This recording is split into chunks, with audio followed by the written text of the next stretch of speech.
নমস্কার, গল্প কথার ডালি বাই জুলিয়ার চ্যানেলের গল্প পাঠের আসরে আমি জুলিয়া চলে এসেছি সবাইকে স্বাগত জানাতে। যারা আমার চ্যানেলকে সাবস্ক্রাইব করেছেন প্রথমেই জানাই তাদের অসংখ্য ধন্যবাদ। বয়োজ্যেষ্ঠদের জানাই আমার সশ্রদ্ধ প্রণাম। আশা করি সকলে ভালো আছেন, সুস্থ আছেন। বিগত কয়েকটি পর্ব ধরে আমি আপনাদের শোনাচ্ছি, অবশ্যই আপনাদের অনুরোধ রক্ষা করার জন্যই, বিভূতিভূষণ বন্দ্যোপাধ্যায়ের লেখা বিশেষ কিছু ছোট গল্প। যে গল্পগুলি বহুশ্রুত নয়। আমি দেখেছি আপনারা যথেষ্ট ভালোভাবে তাকে গ্রহণ করেছেন, অর্থাৎ সেই গল্পগুলো আপনাদের মনে দাগ কেটেছে। এরপর আজকে থেকে আমি শোনাবো তার লেখা একটি অপূর্ব উপন্যাস, যেটি তিনি লিখেছিলেন পথের পাঁচালী এবং অপরাজিতর পরেই, অর্থাৎ তার জীবনের লেখা তৃতীয় উপন্যাস। এই উপন্যাসটির নাম দৃষ্টি প্রদীপ। আমি এই উপন্যাসটি কয়েকটি ভাগে ভাগ করে আপনাদের শোনাবো। দৃষ্টি প্রদীপ যে অপরাজিতর পরে লেখা হয়েছে তাতে কোনো সংশয় নেই, কারণ পথের পাঁচালী যেভাবে লেখা হয়েছিল তার কিছু কিছু প্রতিচ্ছবি এই উপন্যাসে পড়েছিল। এই দৃষ্টি প্রদীপ উপন্যাসের জিতু কতকটা যেন এপিলেপটিক ছিল, অর্থাৎ মাঝে মাঝে তার মনের একটা খেই হারিয়ে যেত। সে অন্যের অদৃশ্য নানা দৃশ্য দেখতে পেত, অর্থাৎ মৃত ব্যক্তির সঙ্গে তার কথাবার্তাও হতো। সাধারণ চোখে যে সমস্ত জিনিস মানুষ দেখতে পেত না, হঠাৎ করে এই উপন্যাসের নায়ক জিতু সেগুলো দেখে ফেলত। এক কথায় তার এই আধ্যাত্ম দৃষ্টির টর্চ যেন মাঝে মাঝে হঠাৎ করে জ্বলে উঠত।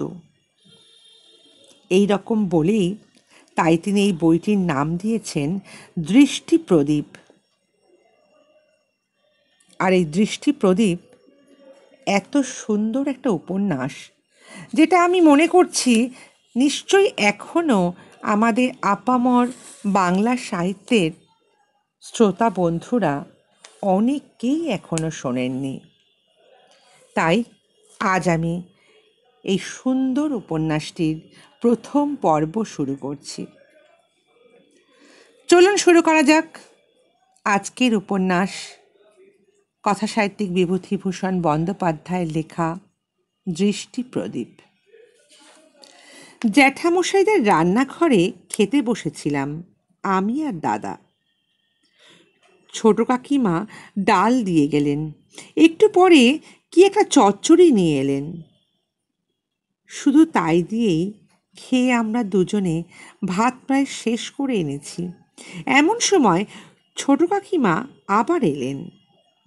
দাদা হঠাৎ জিজ্ঞাসা করলেন, কাকিমা আজ মাছ ছিল যে, মাছ কই? আমি অবাক হয়ে দাদার মুখের দিকে চাইলাম। লজ্জা আর অস্বস্তিতে আমার মুখটা রাঙা হয়ে উঠল। দাদা যেন কি একটা অমন বোকা ছেলে আমি কখনো দেখিনি। আমার অনুমানই ঠিক হলো। কাকিমা একটু অপ্রতিভের স্বরে বললেন, মাছ যা ছিল আগেই উঠে গেছে বাছা, ওই দিয়েই আজকে খেয়ে নাও। আর একটু ডাল নিয়ে আসবো, খাবে? দাদার মুখ দেখে বুঝলাম দাদা যেন একটু হতাশ হয়েছে। মাছ খাবার আশা করেছিল বেচারা, তাই না পেয়েই বোধ হয় মনটায় আমার একটু কষ্ট হলো। দাদা দেখেও দেখে না, বুঝেও বুঝে না। দেখছে কটি ভাই বোন কোনো রকমে আমরা দিন কাটিয়ে যাচ্ছি। এখানে আমাদের না আছে জোর, না আছে কোনো দাবি। তবুও দাদার যেন চৈতন্য হয় না।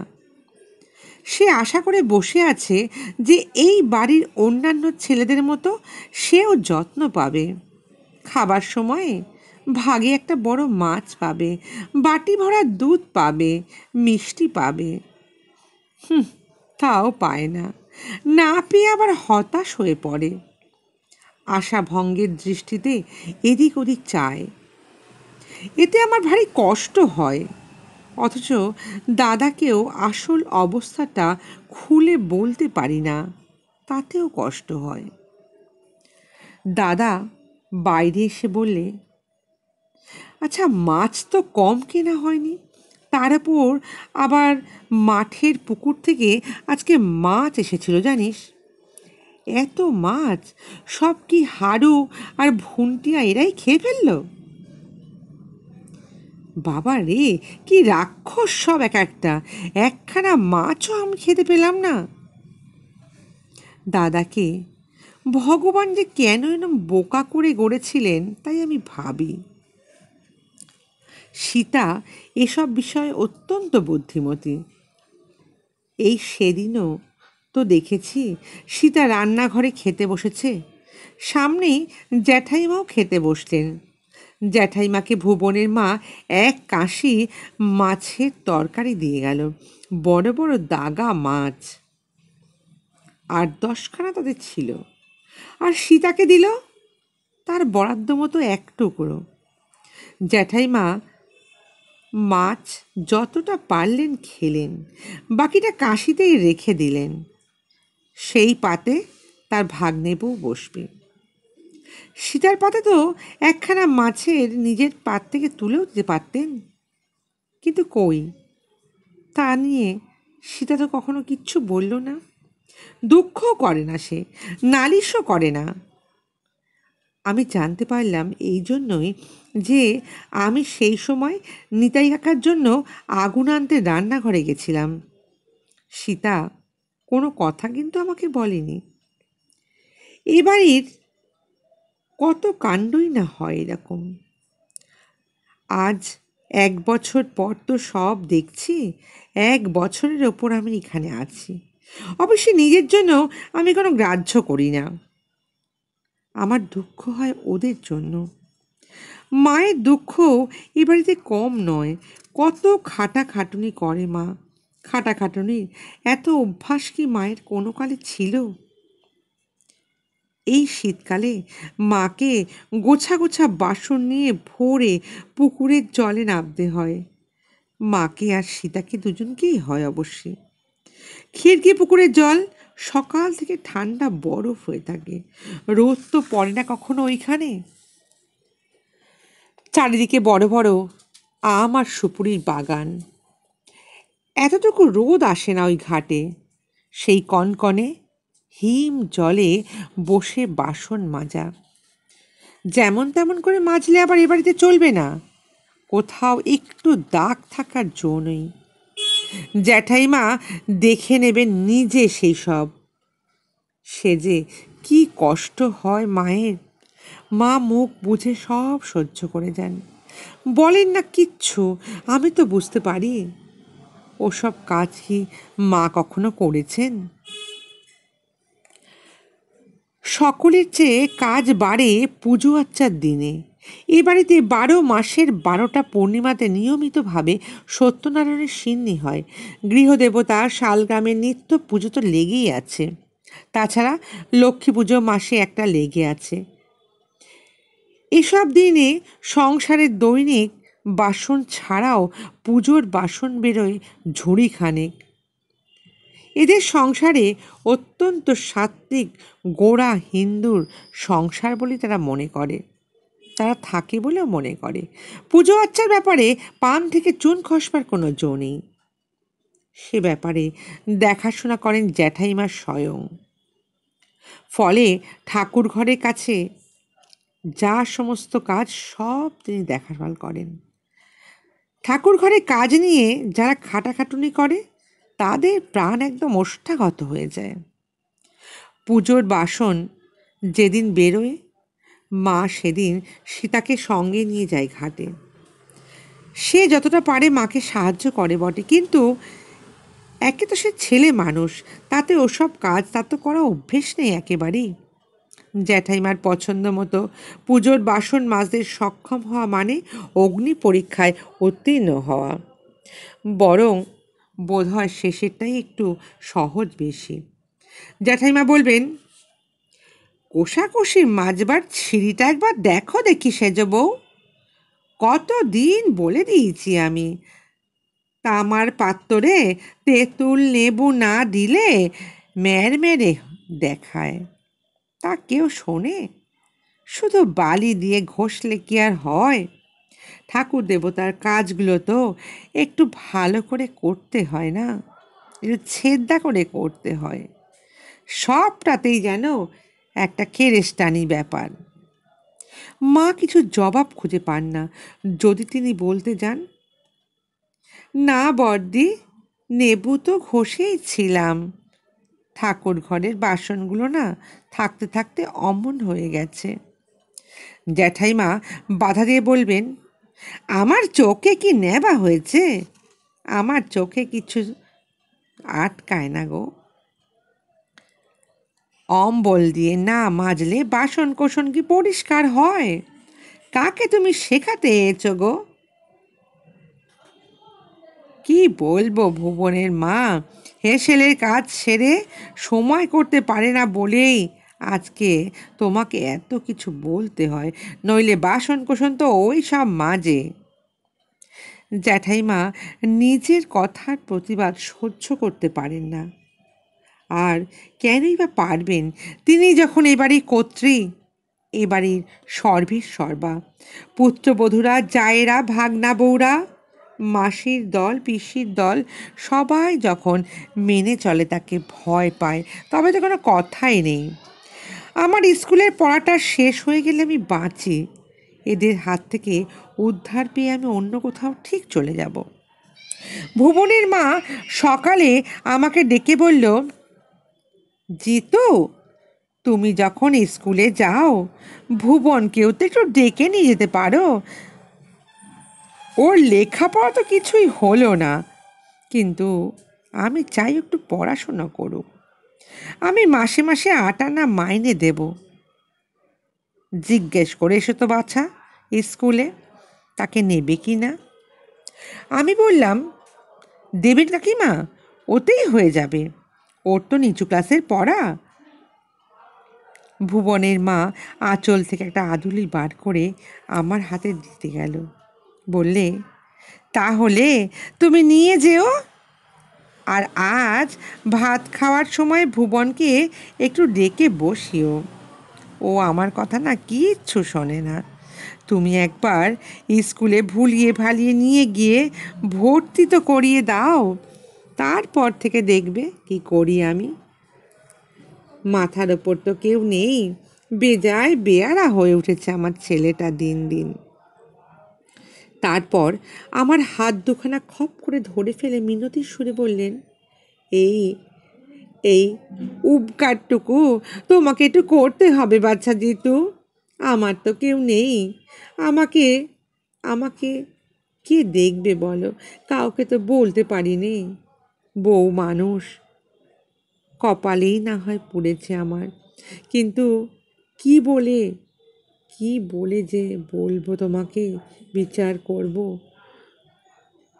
একটু ভুবনকে বুঝিয়ে বলো না গো। এই ভুবনের মা এ বাড়িতে কীরকম করে ঢুকলো, মার মুখে সে কথা আমি শুনেছি। এই গাঁয়েই নাকি ওর বাড়ি। ওর এক সতীন আছে, স্বামী মারা যাওয়ার পর সম্পত্তির অর্ধেক ভাগ পাছে দখল করতে পারে, সেই ভয়ে জ্যাঠামশায়ের নামে বুঝি তারা লেখাপড়া করিয়ে নিয়েছে জমিটা। কথা থাকে এরা ওদের দুজনকে চিরকাল খেতে পড়তে দেবে। কিন্তু এই বাড়িতে ভুবনের মা আর চাকরানির কোনো পার্থক্য নেই। রাঁধুনিকে রাঁধুনি, চাকরানিকে চাকরানি, আর আর কত হেনস্থা সহ্য করবে? সবাই মিলে হেনস্থা করে তাকে। ভুবনের মা কি যে বলে! ভুবনের মা হয়েছে সংসারের অমঙ্গলের থার্মোমিটার। অর্থাৎ মঙ্গল যখন আসে তখন ভুবনের মায়ের সঙ্গে তার কোনো সম্পর্কই নেই। অমঙ্গল এলেই কিন্তু ভুবনের মায়ের কাজ সবাই বলে। জ্যাঠাইমা অমনি বলবেন, যেদিন থেকে ও আমাদের বাড়িতে ঢুকেছে সেই দিন থেকেই আমি এ বাড়ির কোনো ভাগ্যই ভালো দেখি না। 7 কুল খেয়ে যে আসে তার আর কি দোষ? তক্ষুনি কর্তাকে আমি বলেছিলাম, ও পাপ, তুমি ঘরে ঢুকিও না, সংসারে এনো না। তা কাঙালের কথা তো বাসি হলেই মিষ্টি লাগে, তাই না? আমি নিজের কানে কতদিন এ ধরনের কথা শুনেছি। মা বলেন, ভুবনের মায়ের মতো বোকা লোক নাকি এই পৃথিবীতে একটাও নেই। চৈত্র মাসের গোড়ার দিকে মেজো কাকার ছেলে সলিল বলল, জানো জিতুদা, মঙ্গলবারে আমাদের বাড়িতে গোপীনাথজিউ ঠাকুরের না পুজো হবে, উনি আসবেন। ও পাড়ায় মেজো জ্যাঠামশাইয়ের বাড়ি ঠাকুর এখন আছেন। মঙ্গলবারে আসবেন, 2 মাস থাকবেন আমাদের বাড়িতে।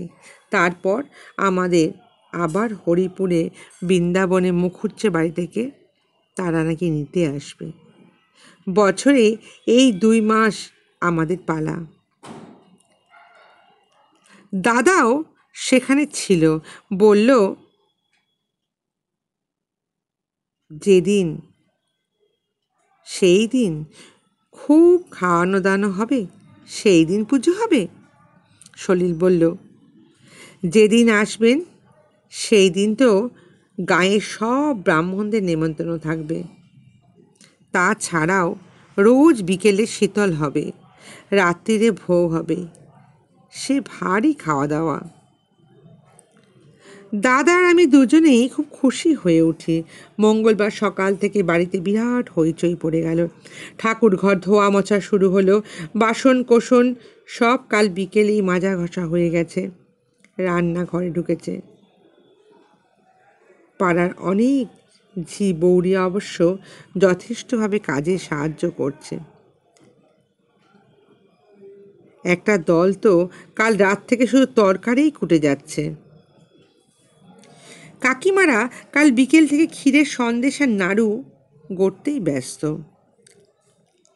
ঝিটকি পোতায় হোলাবাড়ি, অর্থাৎ যেটা গোলাবাড়িও বলে অনেকে, সেই গোলাবাড়ি থেকে গাড়িখানা আখ, এক গাড়ি ভর্তি করেই বলা যেতে পারে, আখ, শশা, কলা, নারকোল এসেছে। যেগুলো কাটা ছাড়ানো ব্যাপারে বাড়ির ছোট ছোট মেয়েদের লাগে, তারা সব বসে পড়েছে সেইগুলো করতে। বাড়ির ছেলেমেয়েরা সকাল সকাল স্নান সেরে ধোয়া ধুতি চাদর পরে ঠাকুর আনতে গেল। কর্তাদের সঙ্গে তারাও গরদের জোর পড়ে আগে আগে চললেন। ছেলেরা কাঁসর ঘণ্টা বাজিয়ে বেলা 10টার সময় তাদের সঙ্গে ঠাকুর নিয়ে ফিরল। জ্যাঠাইমা জলের ঝাড়া দিতে দিতে দরজা থেকে এগিয়ে গিয়ে ঠাকুরকে অভ্যর্থনা করে ভেতরে নিয়ে গেলেন। মেয়েরা শাঁখ বাজাতে লাগলেন। ধূপ ধুনোর ধোঁয়ায় ঠাকুর ঘরের বারান্দা অন্ধকার হয়ে গেল। আমি অদৃশ্য জিনিসপত্র আগে কখনো দেখিনি। আমার ভারী আনন্দ লাগলো। ইচ্ছা হলো আর একটুখানি এগিয়ে গিয়ে ঠাকুরের দৌড়ে দাঁড়িয়ে থাকি, গিয়ে একবার দেখি অন্তত। কিন্তু ভয় হলো, পাছে মাসিমা বকুনি দেয়। বলেন, তুই এখানে দাঁড়িয়ে কেন? কি কাপড়ে এসেছিস সেখানে বলতো? তোর আর কাপড় নেই? যা যা, সরে যা। এইটা অনেকবার বলেছেন তিনি, তাই এখন ভয় করে। বেলা 1টা পর্যন্ত আমাদের পেটে কিচ্ছু পড়েনি। বাড়ির অন্যান্য ছেলে মেয়েদের কথা স্বতন্ত্র, তাদেরই নিজেদের জন্য খাবার দাবার বন্দোবস্ত তারা করতে পারে, তারা এখানে যেতে পারে যেখানে ইচ্ছা। আমরা 3 ভাই বোন, বোনরাই লাজুক, সেখানে আমরা সবসময় যেতে সাহস করি না। হাজার হোক, খাবার তো চেয়েও খেতে পারি না। মা ব্যস্ত হয়ে আছেন,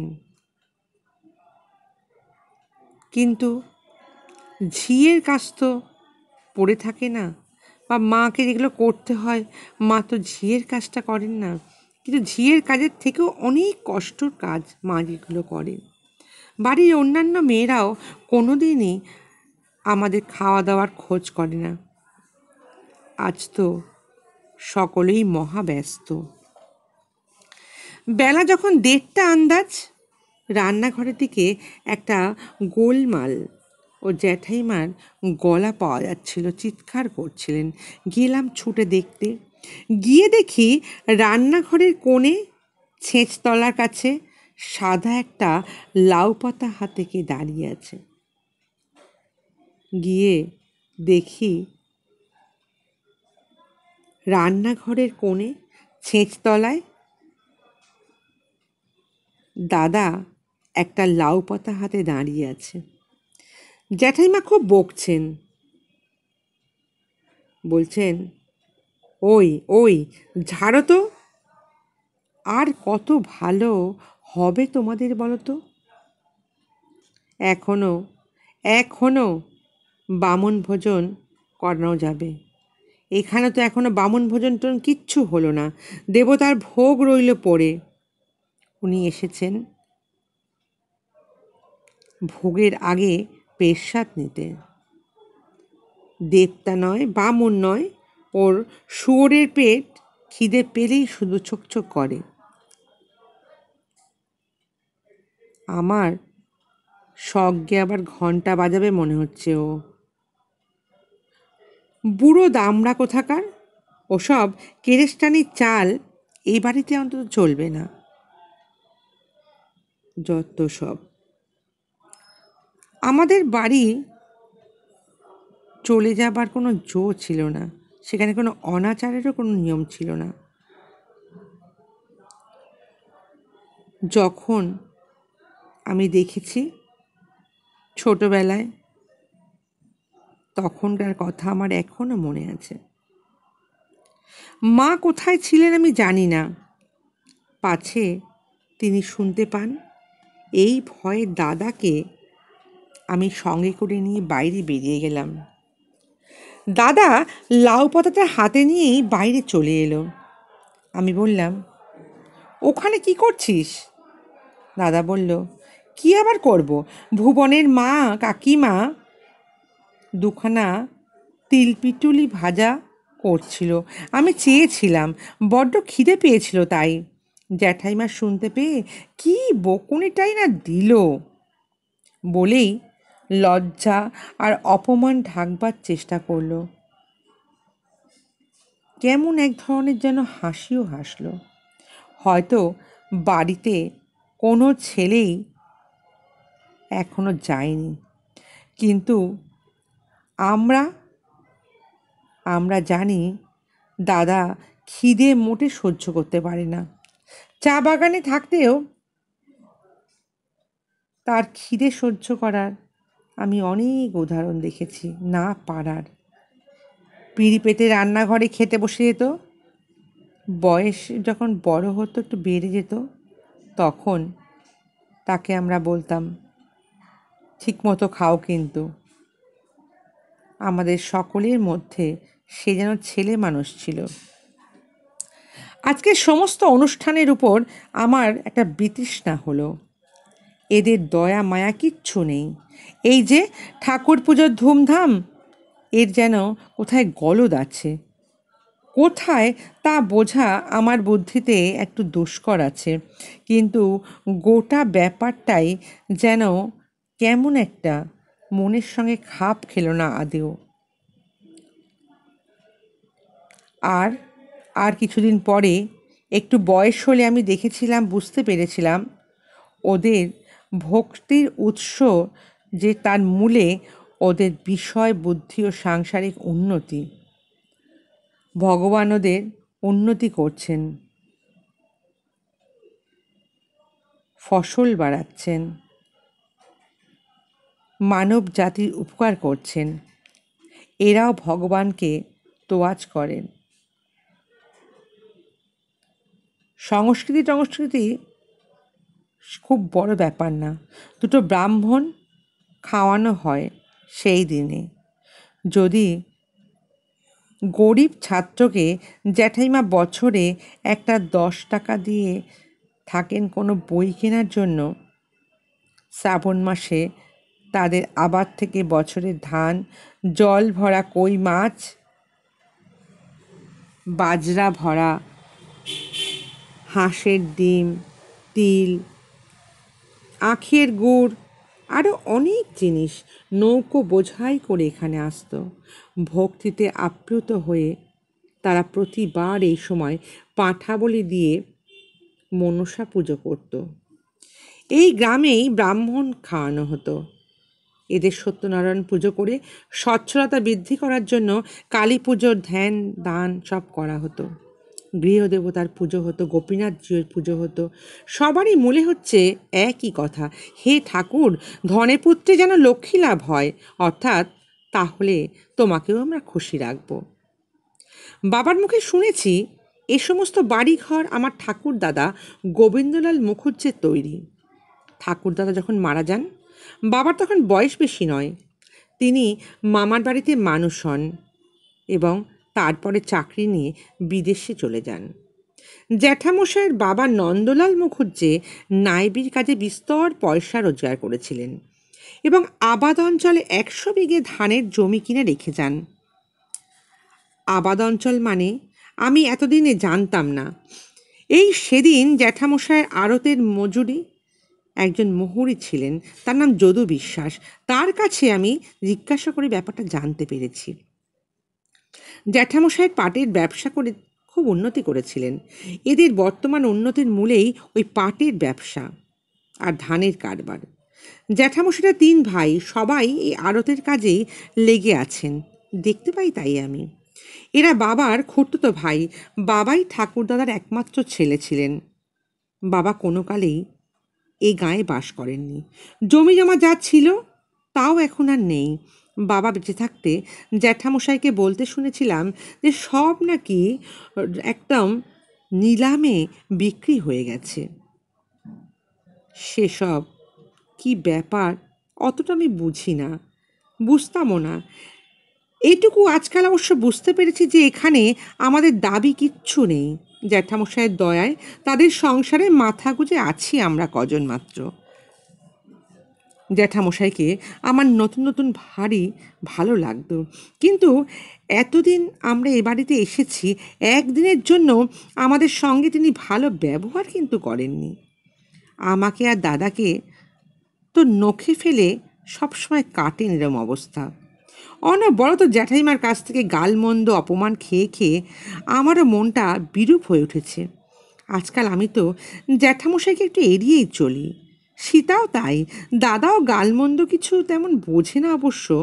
ও নবান্নের দিন বাটি হাতে জ্যাঠাইমার কাছে নবান্ন চাইতে গিয়ে বকুনি খেয়ে ফিরে আসবে। পুকুরের ঘাটে নাকি জ্যাঠাইমা নিয়ে উঠে আসছিলেন, ও সেই সময় ঝাঁপিয়ে পড়ে জল ছিটিয়ে দিয়েছে তার গায়ে। ব্যাস, সেজন্য মার খাবে। বাসি কাপড়ে জ্যাঠাইমার ঘরে ঢুকে তার থালায় হাত দেয়। মার খেতে খেতেও সেদিন বেঁচে গেছে। কেন বাপু যাওয়া আমি বুঝতে পারি না। কিন্তু না গেলেই যে বিপদের হাত থেকে পরিত্রাণ পাওয়া যায় এরকম অবশ্য নয়। এক সংসারে থাকতে গেলে ছোঁয়াছুঁয়ি ঠেকাঠেকি তা তো একটু হবেই, কিন্তু তার আর রক্ষে নেই।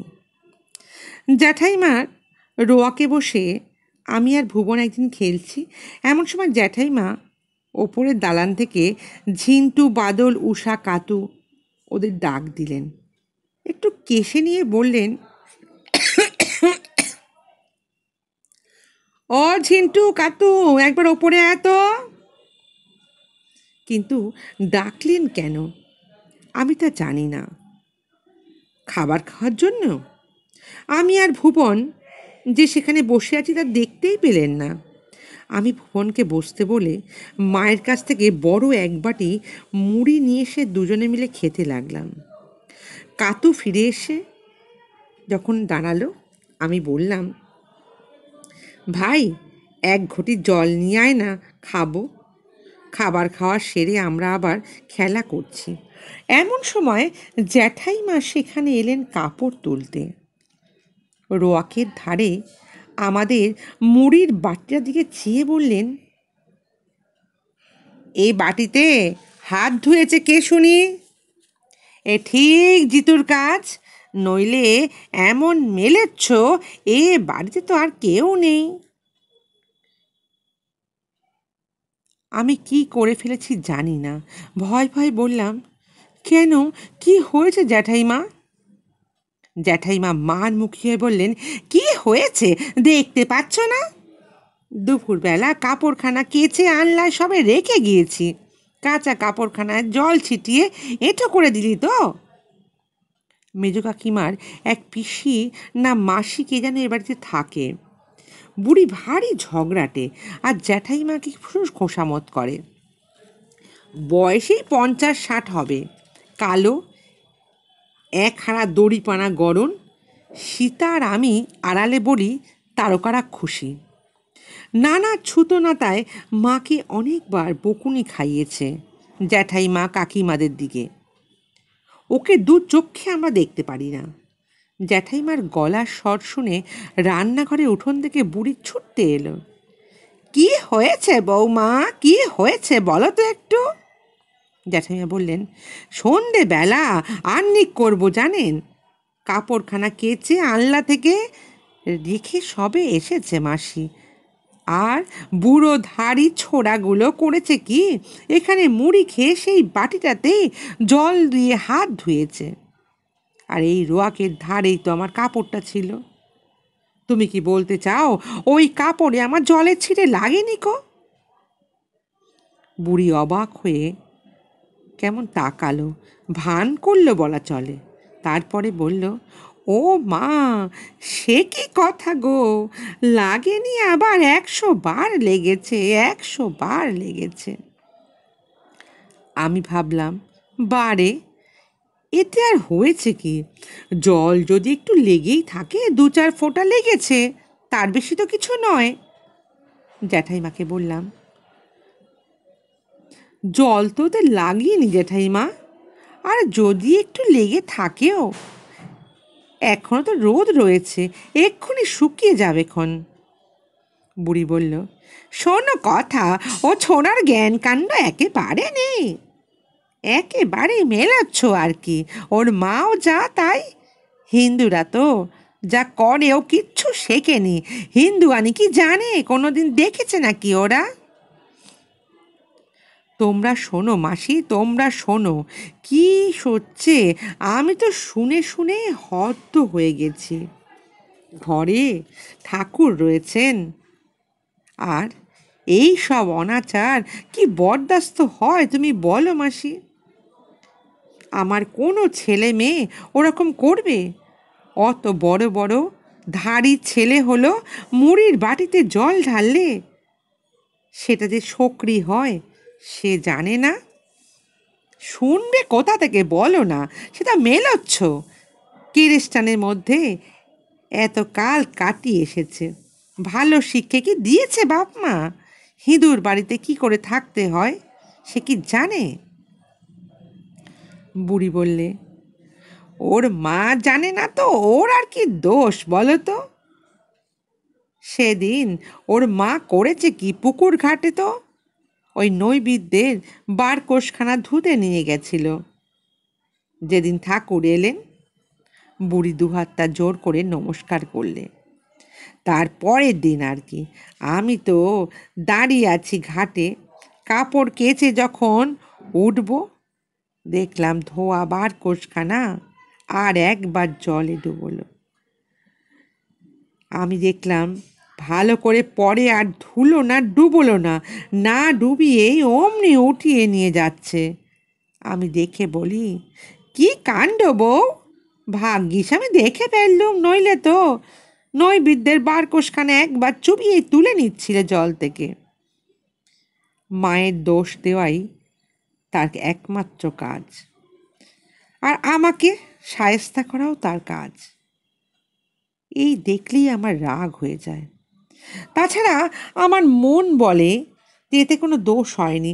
মুড়ির বাটিতে জল ঢালার দরুন মুড়ির বাটি অপবিত্র কেন হবে? মা বারকোশ ধুয়ে জলের ধারে রেখে স্নান সেরে উঠছিলেন, বারকোশটাকে আর একবার ধরনি, তাতে কি হয়েছে? মায়ের কি গায়ের জলে সেটা অপবিত্র হয়েছে? ওদের দোষ কি জ্যাঠাইমা? মুড়িও তো খাবার জিনিস, জলও খাবার জিনিস, দুটোতেই মেশালে খারাপ কেন হবে? ছুঁতে থাকবেই বা কেন? ছোঁয়া লাগলেই বা কি অসুবিধা হবে? জ্যাঠাইমা অগ্নিমূর্তি হয়ে বললেন, তোর কাছে কি আমাকে শাস্তর শুনতে হবে? ফাজিল ছোড়া কোথাকার! তোরা তো কেরেস্টান, হিঁদুর আচরণ তোরা জানিস? তোর মাই জানে না, তোরা জানবি কি?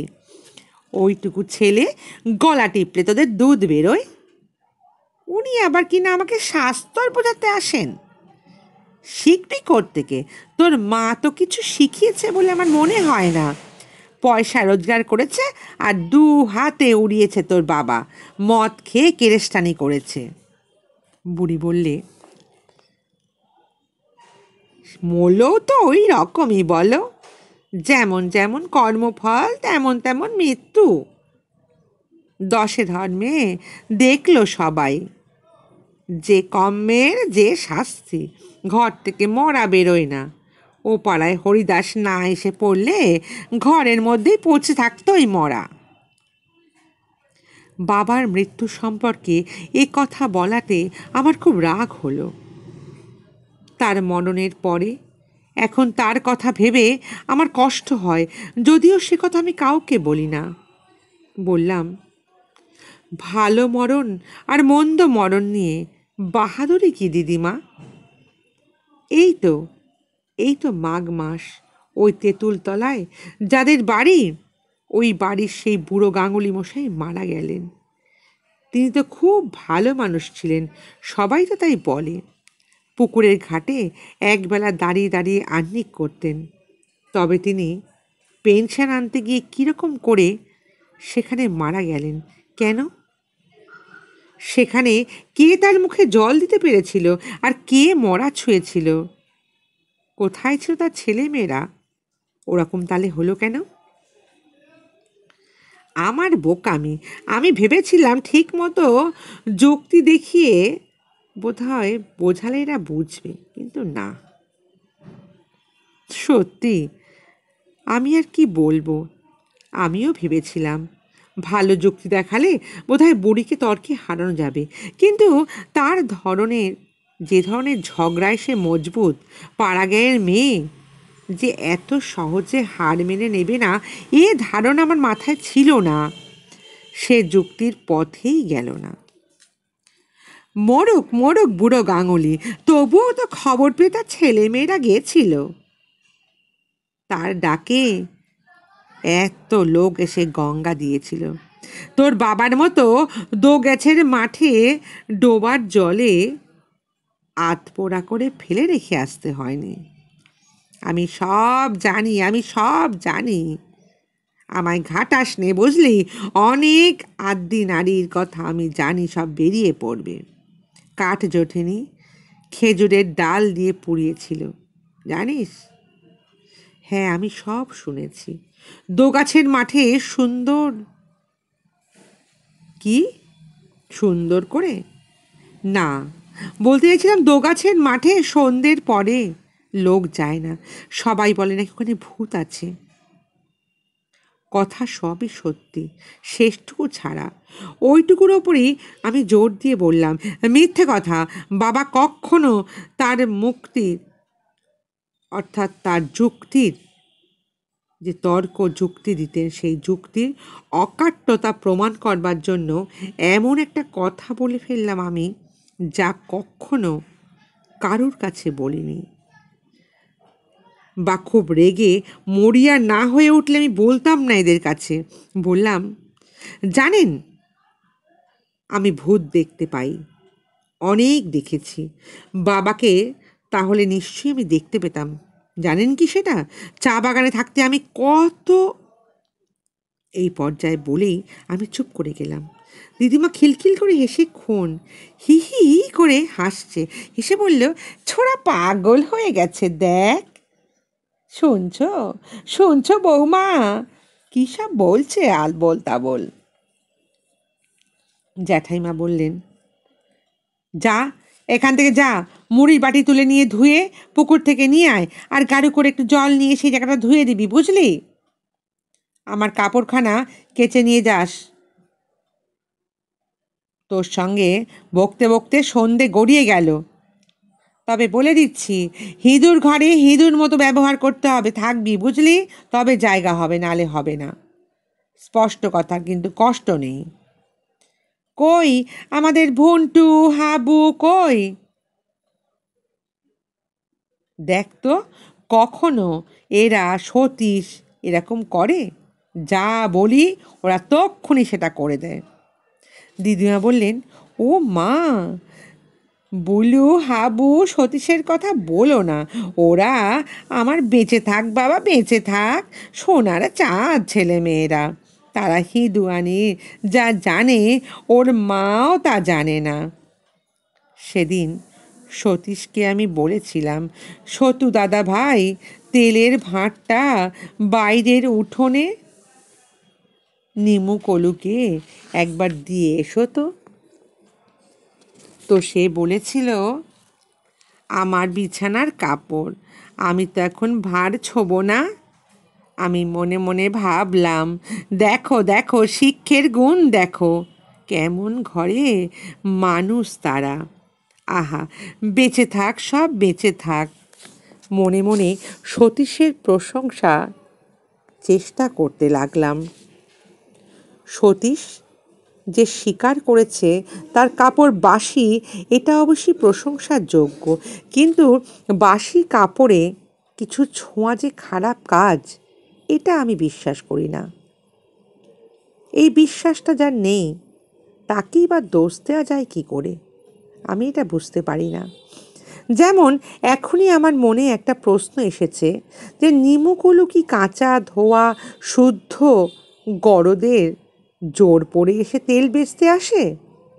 সতীশের ভেবে দেখবার ক্ষমতা আর বুদ্ধির চেয়ে যদি কারোর বুদ্ধি আর বোঝবার শক্তি বেশি থাকে, তার জন্য তাকে নরকে কি পচে মরতে হবে? এরপর কি হবে জানতে গেলে অবশ্যই আপনাদের শুনতে হবে দ্বিতীয় পর্ব। তবে এই পর্বের শেষে আমি একটা কথা আপনাদের জানিয়ে দিই, যারা এখনও আমার গল্পকথার ডালি পরিবারের সদস্য হননি, তারা একটা সাবস্ক্রাইবের মাধ্যমে আমার গল্পকথার ডালি পরিবারের সদস্য হবেন। আর আপনারা সকলেই যেমন লাইক শেয়ার কমেন্ট করছিলেন তেমন করবেন। আগামী দিনে আমি নিয়ে আসবো খুব তাড়াতাড়ি দ্বিতীয় পর্ব। দেখুন, আশা করি নিশ্চয়ই আপনাদের ভালো লাগবে প্রত্যেকটি পর্ব। আজ তাহলে এইটুকুই। সকলে ভালো থাকবেন, সুস্থ থাকবেন।